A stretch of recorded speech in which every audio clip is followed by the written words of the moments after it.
जय हिंद दोस्तों। आज हम दो बात बताने जा रहे हैं। जी हाँ दोस्तों, यानी कि कह सकते हैं कि रेलवे वाले तो जाग चुके हैं, पारा मिलिट्री वाले भी जाग चुके हैं, लेकिन आर्मी वाले, डिफेंस वाले सो रहे हैं। जी हाँ दोस्तों, यानी टर्म ऑफ रेफरेंस सारे लोग भेज रहे हैं। रेलवे करके खास करके कई यूनियन संगठन हैं जिन्होंने टर्म ऑफ रेफरेंस पीएफआरडीए को भेज चुके हैं। जी हाँ दोस्तों, लेकिन पारा मिलिट्री वाले भी भेज चुके हैं, लेकिन आर्मी वाले, बीएसएफ वाले कहां सो रहे हैं। आपको बता दें कि ये वीडियो बनाने का मकसद यही है कि सभी लोग टर्म ऑफ रेफरेंसेस भेजें, क्योंकि 17 फरवरी लास्ट डेट है पीएफआरडीए को भेजने का। जी हाँ दोस्तों, और हमारे चैनल पर उनका लिंक भी दिया हुआ है, आप वहां से भी भेज सकते हैं। जी हाँ दोस्तों, तो पीएफआरडीए को, यानी कि जो पर्सनल विभाग है जो इस पर बातचीत करना चाह रहा पीएफआरडीए, आप उनको टर्म ऑफ रेफरेंसेस भेजें। रेलवे की तरफ से बहुत सारे, खास करके जो इंडियन रेलवे जो टेक्निकल सुपरवाइजर जो संगठन है उन्होंने भेजा है, और उनका जो टर्म ऑफ रेफरेंसेस है कई चीज़ें उन्होंने भेजा। जी हाँ दोस्तों, आपको बता दें कि पहला जो मांग उनके तरफ से किया गया कि 18 महीने का डीए एरियर दिया जाए। जी हाँ दोस्तों, 18 महीने आपको पता होगा कोरोना के समय में भारत सरकार के द्वारा रोक लिया गया था, फ्रीज कर दिया गया था। उसका जो बचा खुचा पैसा है उसको रिलीज करने की बात कही गई है। इसके अलावा दूसरा मांग किया गया 50% डीए और डीआर को मर्ज किया जाए 1/1/24 से। जी हाँ दोस्तों, 1 जनवरी 24 से ही उसको मर्ज किया जाए, यह भी मांग किया गया है जो Indian railway technical supervisor association है उसके द्वारा। जी हाँ दोस्तों, तीसरा मांग था इंटरिंग रिलीफ दिया जाए 1/1/26 से पहले वाले को। जी हाँ दोस्तों, इसके अलावा कई सारे एनोमलीज हैं पे लेवल को लेकर, इंक्रीमेंट को लेकर, कह सकते हैं कि पे फिक्सेशन को लेकर, प्रमोशन को लेकर, तो एमएससीपी को लेकर, अदर बेनिफिट्स को लेकर। जहां दोस्तों उसे भी मांग किया गया है, उसको जल्द से जल्द दूर किया जाए और सभी केंद्रीय कर्मचारियों को ओपीएस बहाल किया जाए, ये भी मांगा गया है। जहां दोस्तों इसके अलावा कोर्ट केसेस, जहां दोस्तों कई जगह पर कोर्ट केसेस है उसे समाप्त करने की मांग की गई है। इसके अलावा वर्क मेजरमेंट और बेंच जो मार्किंग किया जाए सरकारी कर्मचारियों को, ये सब मांगी गई है। Indian railway technical supervisor association के द्वारा पीएफआरडीए को टर्म ऑफ रेफरेंसेस भेजे गए हैं। इसके अलावा पारा मिलिट्री के तरफ से भी टर्म ऑफ रेफरेंसेस मांगे गए हैं, भेजे गए हैं। आपको बता दें पारा मिलिट्री के तरफ से सबसे पहला जो मांग है वो है 2.86 फिटमेंट फैक्टर दिया जाए। जी हाँ दोस्तों, अगर 2.86 फिटमेंट फैक्टर दिया जाता है, शिव गोपाल मिश्रा भी 2.86 मांग रहे हैं। जी हाँ दोस्तों, अगर 2.86 फिटमेंट फैक्टर दिया जाता है तो बेसिक में 2.86 से मल्टीप्लाई हो जाएगा। जी हाँ दोस्तों, यानी 186% का जो है तो बढ़ जाएगा। आपको बता दें 2.86 अगर मिलता है तो जो लेवल 1 के कर्मचारी है 18,000 7th पे कमीशन उनको मिल रहा था, अब उनको 51,400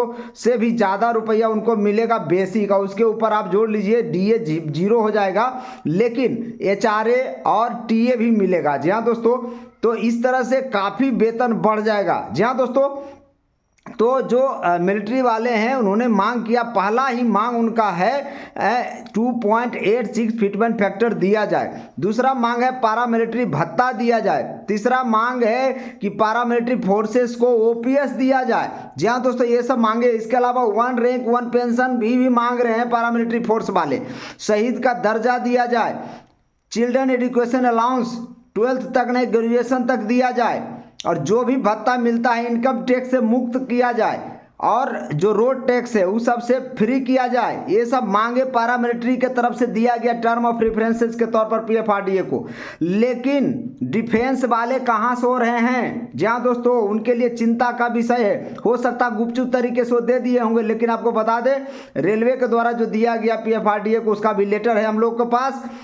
पैरामिलिट्री वाला जो दिए हैं पीएफआरडीए को लेटर, उसका भी लेटर है, लेकिन डिफेंस का लेटर अभी तक नहीं मिल रहा है। जी हाँ दोस्तों, आप डिफेंस वाले 17 फरवरी लास्ट डेट है, आप लोग जाग जाएं, कहाँ सो रहे हैं। आप लोग भी टर्म ऑफ रेफरेंसेस सरकार से मांगे और जल्द से जल्द पीएफआरडीए को भेजें। जी हाँ दोस्तों, ये काफ़ी जरूरी मुद्दे, इससे बड़ा मुद्दा आपके लिए कुछ नहीं हो सकता। खास करके आपको पता होगा डिफेंस में भी फैमिली पेंशन्स का मामला हो, या बहुत सारे मुद्दे ऐसे हैं जिनको आप लिखकर भेज सकते हैं टर्म ऑफ रेफरेंसेस के तौर पर। जी हाँ दोस्तों, यूनियन संगठन तो सभी लोग मांग ही रहे हैं। आपको बता दें जो मंजीत सिंह पटेल उन्होंने भी भेज रखा है, शिव गोपाल मिश्रा ने भी भेज रखा है, एम रघुवैया ने भी भेज रखा है। तो सबका टर्म ऑफ रेफरेंसेस सरकार के पास, पीएफआरडीए के पास जाना चाहिए। ये समय काफ़ी कम बचा हुआ है, इसीलिए हम वीडियो बनाने का मकसद ये था कि जब पैरामिलिट्री वाले टर्म ऑफ रेफरेंसेस भेज सकते हैं, इंडियन रेलवे वाले टर्म ऑफ रेफरेंसेस भेज सकते हैं, तो डिफेंस वाले क्या कर रहे हैं? जी हाँ दोस्तों, एनएसजी वाले क्या कर रहे हैं? जो बॉर्डर सिक्योरिटी फोर्स वाले वो क्या कर रहे हैं? सारे लोग टर्म ऑफ रेफरेंसेस सरकार को भेजें, जितना जल्द हो सकता है उतना जल्द भेजें, क्योंकि इससे सरकार के ऊपर भी उनको जो भी एनोमलीज है दूर करने में काफ़ी सहायता मिलेगा, काफ़ी सहयोग होगा। तो आपको बता दें टर्म ऑफ रेफरेंसेस खास करके शिव गोपाल मिश्रा ने भेज चुके हैं, जिसमें भी 2.86 फिटमेंट फैक्टर की मांग की गई है। मिलिट्री वाले ने भी भेज चुके हैं, जिनमें भी फिटमेंट फैक्टर 2.86 की मांग की गई है। लेकिन कई लोग हैं जैसे मंजीत सिंह पटेल, उनका कहना था 2.10 फिटमेंट फैक्टर देगी सरकार मिनिमम, कम से कम मिनिमम वो बता रहे थे। लॉजिकली तरीके से प्रूफ भी किए, 2.25 तक भी बोले, लेकिन कई मीडिया जो है 3-3.5 फिटमेंट फैक्टर भी बता रही है। तो उनका लॉजिक अलग है, लेकिन जो लॉजिकली तरीके से प्रूव्ड होगा वही सरकार भी मानेगी। जी हाँ दोस्तों, अभी का वेतन ही सरकारी कर्मचारियों को जोड़ लें तो 1.6 फिटमेंट फैक्टर बन जाता है। जी हाँ दोस्तों, क्योंकि 53% अभी डीए चल रहा है, तो 3% अभी जनवरी में बढ़ाना, 3% और जोड़ लीजिए, 6% बढ़ेगा, तो 6 से 7% और बढ़ेगा, मिला जुला के 1.6 तो हो ही जाएगा।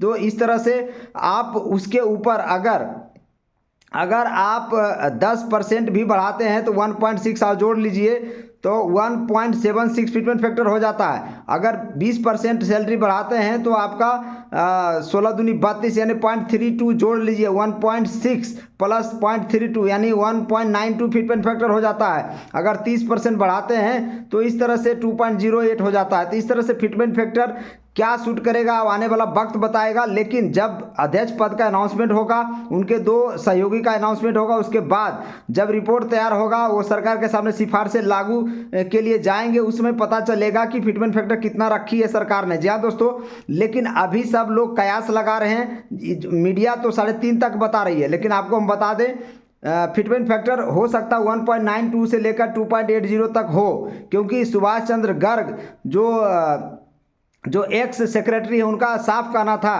कि इससे ज़्यादा सरकार नहीं दे सकती है। जी हाँ दोस्तों, तो सरकार को भी सोचना पड़ेगा, उनका भी 1 लाख करोड़ का आसपास का लोड आता है, तो वो चीज़ें भी उनको देखना पड़ेगा।